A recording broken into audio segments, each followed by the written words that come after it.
Well, judging by the watch on my wrist, which doesn't have a date, but I do know it's November 1st at noon, and this is news that you can use from YAA. It's just another beautiful Monday and the start to another big week for our big show. All right, Pops. All right. I like the energy. How are you doing today? I am, some people might think that I'm hopped up on Halloween candy, but I don't do candy. What do you do, Dad? I did Coca-Cola last night. Yes.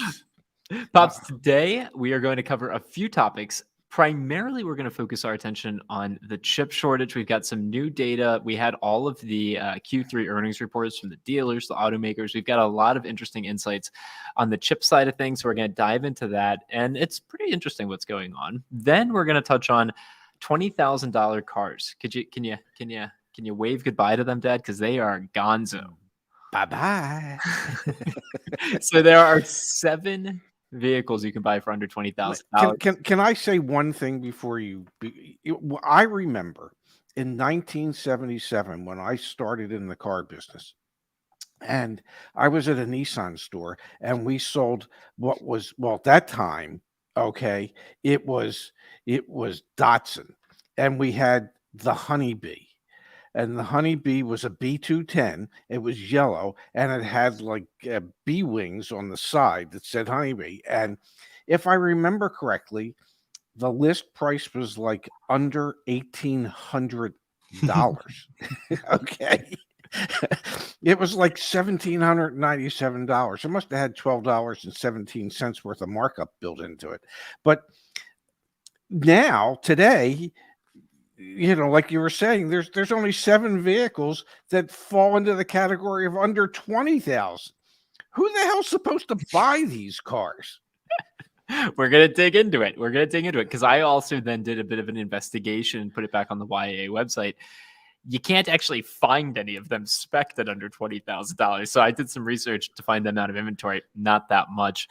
I do also want to mention, we're then going to talk about the IIHS small SUV safety rankings. Wow. They upped the ante on one of their side crash tests in terms of the speed and the weight for the test. And only one vehicle got a good rating on that. We'll dive into that data as well. Yes, that is some scary stuff, because there's a lot of popular mid-size SUVs in there.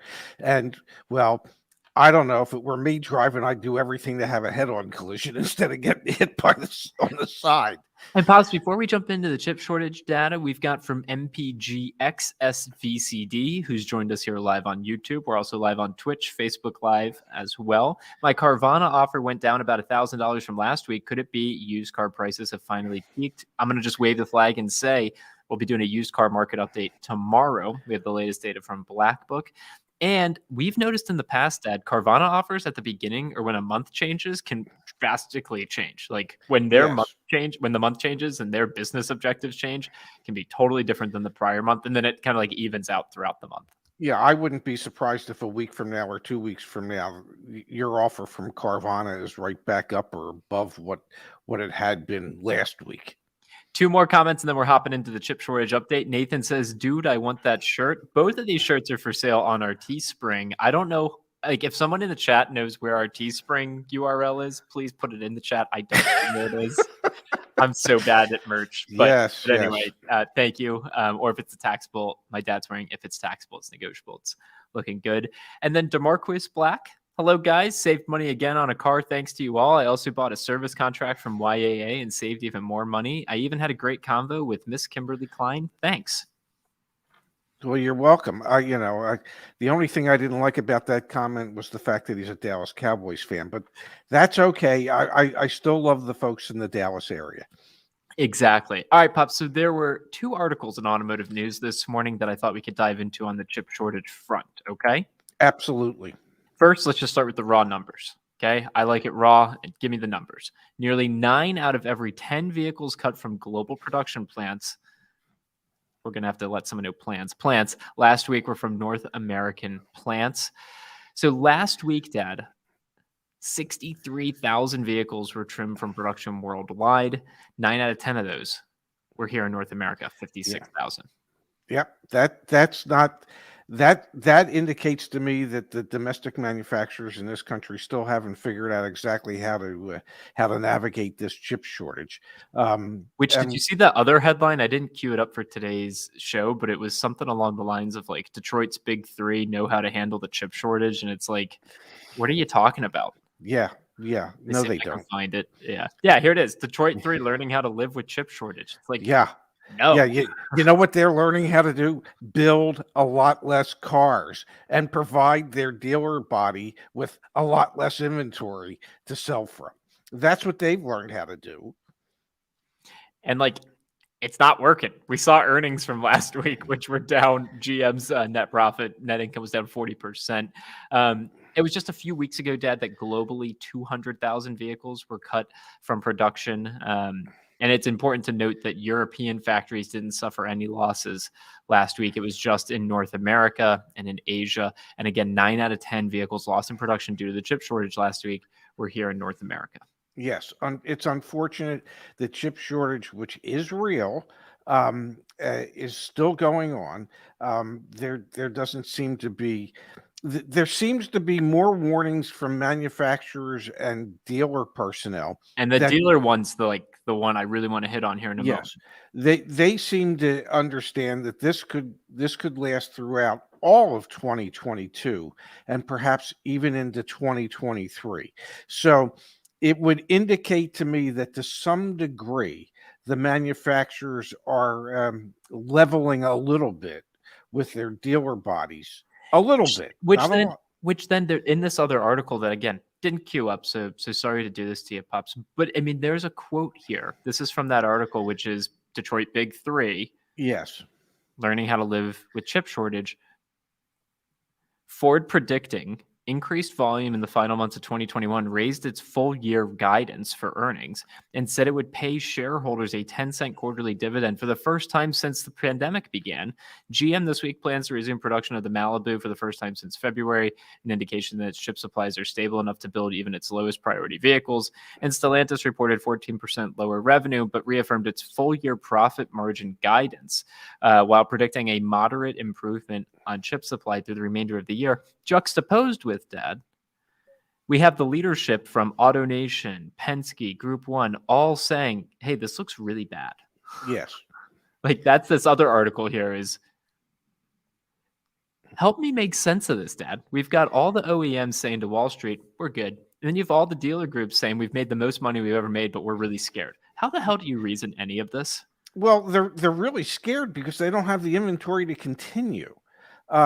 You know, their average day supply of inventory at the major um, public retailers, the AutoNations, Lithia, Penske, Sonic, Group One, um, they're all somewhere between 10 and 15-day supply at their dealerships. Dealerships that would normally have 200 cars, new vehicles, might have 25 or 30.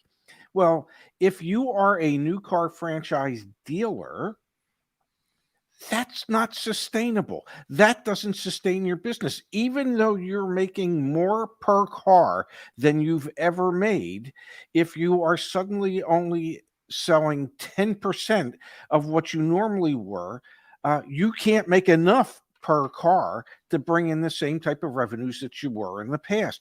So that's why these public groups are scared because they don't know where the new car inventory is going to come from.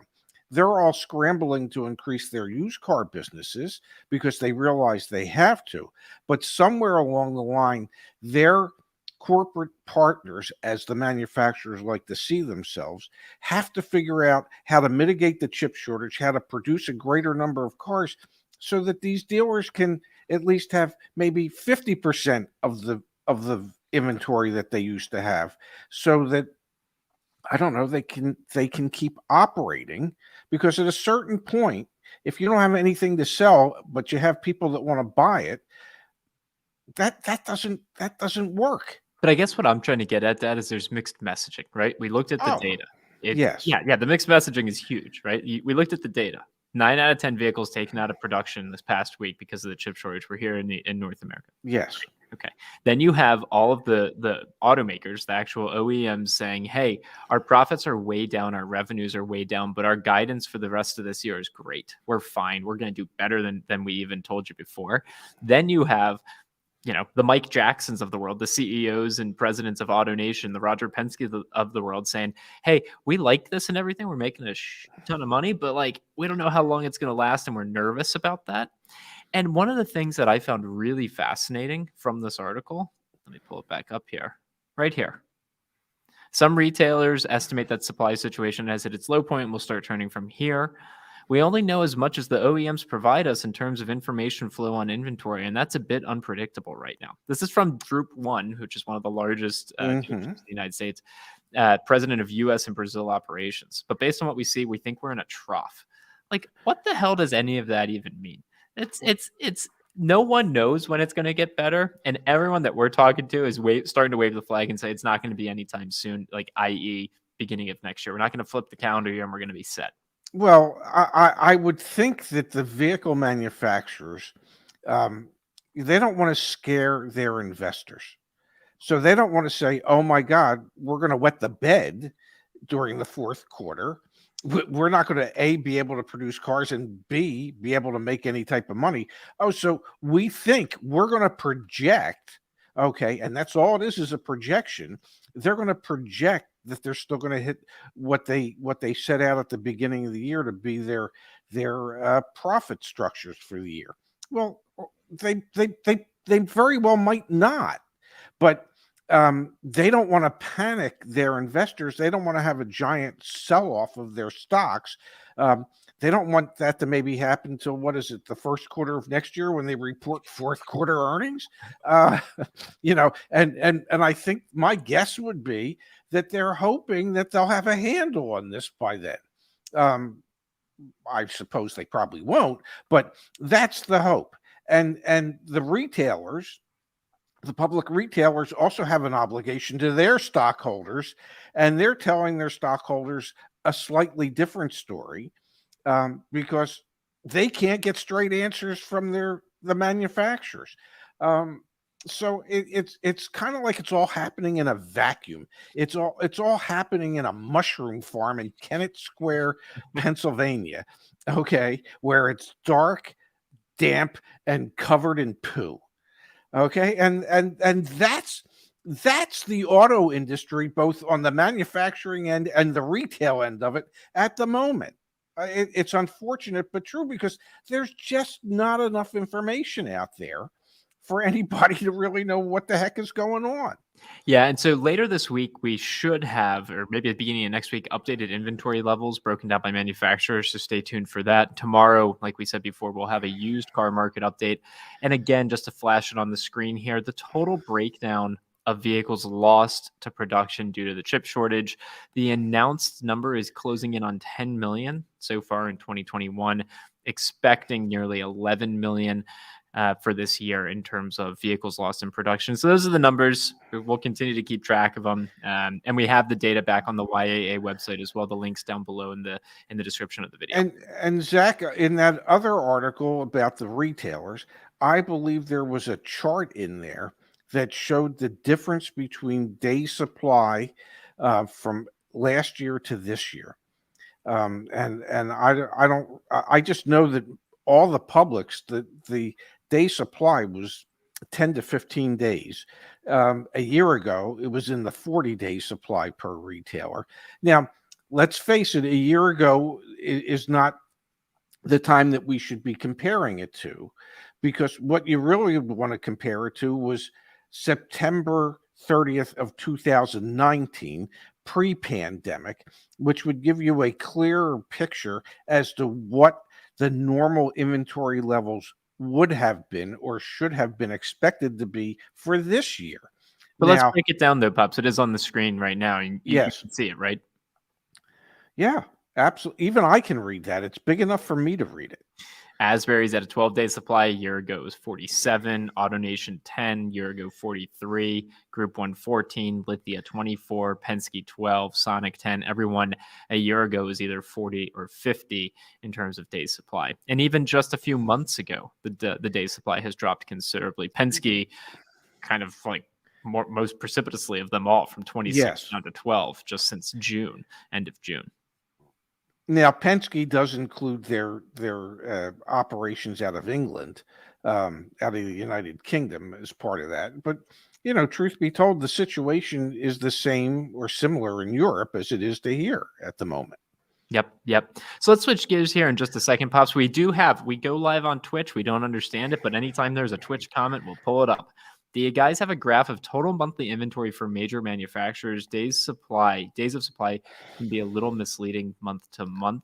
I'm trying to think, Viking Saint. I think we do have something back on the website. Let me queue up this next topic, get my dad talking about it, and I'll try and find it really quick and come back to you. Oh, it sounds like you're putting some pressure on me here. None at all, Pops. None at all. Good. So the second thing I wanted to talk to you, Dad, cars that are affordable, attainable, realistically priced, they're going by the wayside. There was an article in Automotive News, Dad, and it read pretty interestingly. It was, you want to get a $20,000, a cheap car, that price point is disappearing. We know from some of the other videos that we've created and other data we have, new car prices, the average new car price is now over $45,000. I think it was 42,000. I think in September the new car average price, retail price, was 45. But I think for the year, but most recent month it was over 45. Yes, which is astronomical if you ask me. But it really is, and used car prices are obviously going up as well. The average used car price was $28,000. Is $28,000 for the year. Dad, I found 7 vehicles that are actually under $20,000 new. And so what I did here is we put this back up on the YAA website. Under $20,000 cars, there's only 7 options. I thought we could go through them, and I did something interesting here, Dad. I actually tried to see how much inventory I could find. I was using the tools we have back on YAA, the market price reports. It's like impossible. Can I tell you why it's impossible? Please. And I can tell you from experience, the reason it's impossible is the manufacturers don't produce a lot of their base entry level cars. They just don't. And especially this year. Yeah, because there's very little markup or margin in it for them and for the dealer body. 2, the dealers don't order them because they don't get them allocated. Okay, dealers aren't really interested in having entry-level cheap automobiles that might have $12.17 worth of profit built into it from MSRP to invoice. I remember when we had the Honeybee, or we had cheap Sentras, and literally there was one Sentra that we had, the base model Sentra, and it had like $193 profit built into it. What year was this? This was in the 80s, but still, who wants to sell a car that has you get MSRP for the car and nothing more, and you've made for the dealership $193, and out of that $193, you have to pay your management team, you have to pay your salesperson. How's anybody supposed to make a living doing that? So dealers weren't really interested in stocking those cars. So if the manufacturer's not really interested in building them and the dealer's not really interested in stocking them, well then, and you're a customer who's really interested in buying one, you're really going to be limited as to where you might be able to find that car. And that's why if you look, you can't find anything. Yeah, like legitimately, you can't find anything, and it's truly remarkable. The amount of options that you have nowadays are incredibly limited because used car prices have appreciated so much as well. One of the vehicles that's on here, so let's run through that. Let's run through the 7 that are on the list, and let me share how much inventory I was actually able to find, in stock inventory, not coming soon, but in stock inventory. I'll toss this in the chat really quick in case anyone, little inception there for you. Now, in stock inventory is stuff that's listed on the dealer's website, but is it listed as in transit or literally in stock? Exactly. And anything that was listed as in transit, I didn't include that. Gotcha. Because the Kia Rio here, I found 10 of them. Nationally. And like 3 of those said in stock, but they had photos. So I was like, okay, I think they're just updating the website. nationally. 10 that actually had an MSRP under $20,000. You can get one built. I built one this morning Yes. for $17,145. Okay. You Well, can no, build. no, no, no. Let me correct you. You could order one. I almost would guarantee you can't get one built. Correct. but but you could go in and you could talk to your Kia dealer and ask them to please put in an order for one. Yes. And then even with this MSRP being below $20,000, you're out the door. Which, if Uh-huh. you remember, guys, we have back on the website the out the door calculator. It's back on this page. Just go take a peek there. The out the door price, including taxes and fees and all that fun stuff, probably still going to get you over $20,000 in this market. And this is what I was seeing a lot of, Dad, when I was running the market price reports. This car is sold. And it had an $18,135 MSRP, but it had only been on the dealer's website for 10 days, local average 8, right? So there's just not many Kia Rios out there, and they're moving really, really quick. And let's face it, most cars, most new cars that are coming into dealerships today are pre-sold. The cars are allocated, they're in transit to the dealers. The dealers know what inventory is incoming, and they are selling them. They're taking deposits on them as incoming vehicles so that when they hit the dealership, they're not really available to the general public. They're available to the person who left the deposit. Absolutely. And that's like this recurring theme. That's what's so fascinating about the fact that there's, 7 vehicles that are actually out there that are under $20,000. But legitimately, until we get to the Mirage and to the Chevy Spark and things like that, there really, really aren't 7. There's like none. So we go here, the Subaru Impreza, Dad. You can Uh-huh. actually spec a Subaru Impreza to be under $20,000. That's with Yes. destination fee and everything. I couldn't find a single one in the United States for sale that's in inventory under $20,000. Well, considering the fact that Subaru has a 5-day supply of cars nationally, and my supposition would be that like 3 of those cars might be base Imprezas. Yeah, of course you're not going to be able to find one. Volkswagen Jetta. You can build a base Jetta, Yeah, $19,990. Not a single one for sale. and That's that would actually and pretty that tough. would be in a manual transmission, if I'm not mistaken, You are 100% correct. which is slowly dying in America today. Absolutely. Yes. The Chevy Spark, Dad, comes in at $19,490. And you can find a heck of a lot of them for sale out there. There were hundreds of Chevy Sparks nationally, a little over 100, I should say. I shouldn't make it sound like there's like 500 or anything like Yeah. that. But I found over 100 that were for sale nationally in the United States. Some of them even sitting on dealers' lots for a little time. So there are plenty of Chevy Sparks out there if you're interested in that. Well, plenty is a relative term. Plenty Okay. compared to the other options. Others, yes. And when you consider, okay, there's a little more than 100, and I'm just out of curiosity. I mean, there must be what, 4,000 Chevrolet dealers throughout the country. Yeah. Um, so it's like there's less than one in most stores. There's none in most stores. Yes. Yeah, so you You just can have to find. find You the can find. pockets. Yeah, you have to find the pockets of the country where, I don't know, somebody has cornered the market on Sparks. Run reports back on Join Yeah. YA. JoinYA.com. We have the reports. What happens if you park your Spark next to your Bolt? Does a Probably. fire ensue?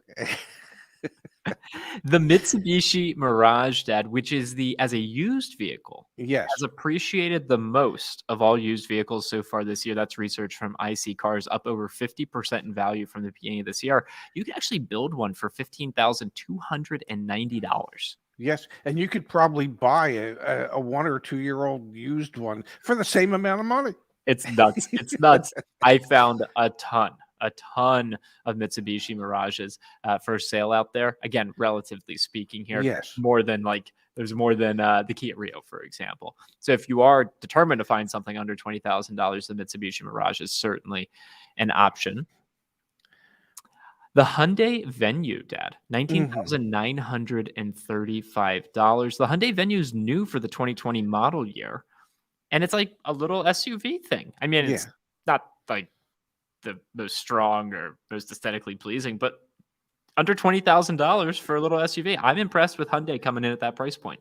Yes, and how many of those could you find? I found 0 that were actually Oh, there you go. $20,000. And So this is and here's the real kicker to this. huh, This is MSRP. This has nothing to do with what the dealers are charging for them. Okay, since just about every car is selling for MSRP plus, and I would imagine these cars that are virtually impossible to find. mhm. If it's $20,000 car, I wouldn't be surprised if they're adding $2,000 in additional dealer markup, charging a 10% premium to be able to buy one. Because where else are you going to go? Yeah, completely agree. The last one on the list, Dad, the Nissan Versa.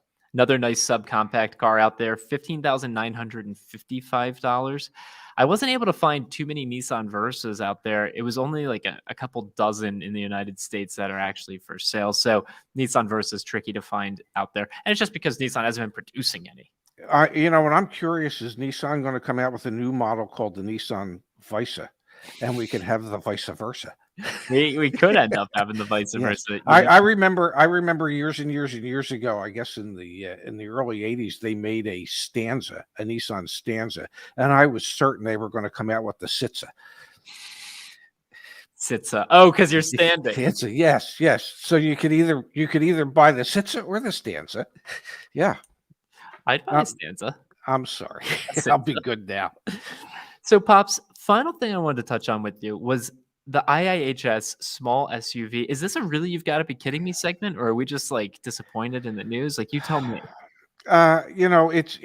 It's too sad to be a really you got to be kidding me segment, and the reason I say that is only one car out of I believe 20 got a good rating. Many got an acceptable rating, and there were a couple that got whatever you do, don't even look at them rating. I mean, this a poor rating, um, but it it indicates that there are any number of manufacturers out there that are not investing as much money into the actual safety of their vehicles as perhaps they should be. They're not, they're all looking to do EVs right now, and it's like, well, let's not worry about the structural integrity of our vehicles if they get hit on the side. And I believe the only one that got a good rating was the Mazda CX-5, and so it is a little disconcerting that there are so many of these vehicles that just won't hold up that well if they're broadsided. And So let's hit on this really quick, Pop. So I've got the IAHS how the test works segment section pulled up on the screen. In our original test, a 3,300-pound barrier with the approximate height of an SUV hits the driver's side of a vehicle at 31 miles per hour. They revised the test for this year. The new test is conducted at 37 miles per hour using a 4,180-pound barrier, which is more representative of vehicles that are common on the road today. As a result of these changes, the new test involves 82% more energy than the original test. So we have a new test that shows that essentially vehicles haven't been able to keep up with, even as they've gotten heavier, the safety requirements that we'd like to see. yes, Mazda, as you said, the CX-5 was the only one that came in at good. Acceptable, which is the next range down, was the Audi Q3, the Buick Encore, Chevrolet Trax, Honda CR-V, Nissan Rogue, Subaru Forester, excuse me, Toyota RAV4, Toyota Venza, and the Volvo XC40. Should I keep going, Pops? well, or you could just get to the poor, Well, which let's hit on marginal. I mean, okay. people know. Chevrolet Equinox, Ford Escape, GMC Terrain, the Hyundai Tucson, and Jeep Compass, both the 2021 model years, Jeep Renegade, Kia Sportage, and the Lincoln Corsair all came in marginal. And then, yes, your poor performers, Dad, were The Honda HR-V and the Mitsubishi Eclipse Cross. So there are at the very least two vehicles and one of them is a popular vehicle from a world-renowned manufacturer that usually spends a lot of money on safety. That if I was a consumer, I would just absolutely take off my list. Um, you know, and if it's marginal, I'm not sure that would be on my list. Acceptable and good should be the only ranges that people uh, should look at, because this involves your safety and the safety of your loved ones or whoever it is that might be in the car with you. And as vehicles keep getting bigger and bigger, then it becomes even more important that the side structural safety of these vehicles gets improved. Viking Saint saying, while safety should be important, many cars that we considered top picks 5 to 10 years ago would not do well today. Safety costs has to be adding to what we're paying. And I think what we're seeing here is that we're paying more as consumers, but not necessarily seeing it reflected in the safety functionality of these vehicles. Yes, and there are a lot of things that you find on vehicles today, like the backup cameras and things of that nature. And what you need to understand is that the manufacturers only do that because it's actually mandated by the government. It's not something where they go, "Hey, this would be good." They know it would be good, but they don't want to actually invest the money or spend the money to make it part of the car unless the government says by this year you have to have this. um I've been in the industry since 1977, so I've seen it for 40 some years, where the manufacturers will tout the things that they're now doing, but the only reason they're doing it is because, well, the government forced them to. So, Pops, thank you for that, and I agree with you. So we're here at the half hour. I'm gonna throw something out there. I see Christopher Dwyer here in the chat. He's been asking for help. Maybe this is a segment we can add to the end of our daily shows, and if you're listening to the podcast, maybe a reason for you to tune into the live show. Let's answer a question here. Christopher's Sure. got a couple questions about a car deal. Let's see if we can help him out real quick. I have a deposit on a RAV4 XSE hybrid due to be delivered at the end of November. It was $2,000 above MSRP, but still the best I've found around here in New York City, where the base price is $5,000 above. My question is, the finance manager wants to contact me today for some reason. He asked me to fill out a finance application already. It's way too early for that. No. And we've got, my question is that the car is to be delivered at the end of the month, but the finance manager wants to contact me today to fill out the finance application. What is your take on this, Pops? And for anyone who's waiting for delivery for a vehicle, what do you think? Well, first of all, Christopher should go to his bank or his credit union and get pre-approved, so he has a better understanding as to what prevailing rates could be. Second, it's not that unusual for a dealership to want to get the credit information and get it called into the bank, because credit approvals are typically good for 30 to 45 days. So it just it's the beginning of the month, which is typically a slow time in the dealership.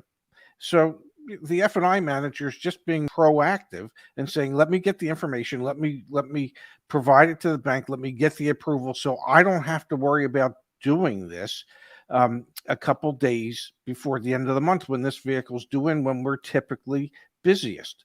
So that's not that uncommon. It's not that early, but the important part for Christopher is to get a pre-approval somewhere else, so he can understand what prevailing rates are and be prepared for that. Nice job, Pops. Yeah, and we recently last week on Friday with Miss Kimberly Klein talked about that as well. So go take a peek back at some of the recent videos about how to get the best loan options possible, the lowest interest rate possible. There you have it. All right, Pops. Another day, another daily news you can use episode in the books. I like helping people out. Maybe what we'll do is queue up some more questions for tomorrow's show towards the end as well. And if you're listening to the replay of this later on today, join us live. We're live on YouTube. We're live on Twitch. We're live. I think that's it. No, Facebook. Yeah, Join us in all the places. Yeah, we're live on Skechers sneaker. We're everywhere. And the YAA community forum, join yaa.com/community. Super active. Justice, thanks for being here. Space, thanks for being here. Kimberly and Igor and Melissa and everyone that's a part of the community, thanks for being here. See you back on the community forum. And Pops, I'm looking forward to seeing you this upcoming weekend when I come down the shore. Yes, I'm looking forward to spending the weekend with you. I believe we might actually do a live stream Saturday night. Can't wait to be with you, Dad. All right, I love you. I'll talk to you later on today, and thanks for doing this. Absolutely love you too, handsome. See ya. Bye. Bye-bye.